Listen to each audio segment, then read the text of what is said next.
প্রিয় ভাই, সব মানুষের হায়াত মওতের কোনো স্থিরতা নাই। আপনারা আমাকে ভালোবাসেন, এর জন্য আমি কৃতজ্ঞ। আমি আপনাদের কাছে দোয়া চাই, যেদিন আপনাদের কানে যেদিন খবর আসবে সাইদি নাই, একদিন ইতিহাস থেকে আমিও হারায় যাব। কিয়ামতের দিন আল্লাহ যেন আমাকে মাফ করে দেন। আমি কিচ্ছু চাই না আল্লাহর কাছে। আল্লাহ যদি বলেন কিয়ামতে তোরে মাফ করে দিলাম, এর থেকে বড় পাওনা আমার নাই। হায় আল্লাহ, এদেশে ইসলামের জন্য কারা রক্ত দেয়? আল্লাহ, এ জমিনে ইসলামের জন্য কারা মাইর খায়?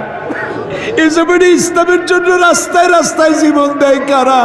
তুমি কি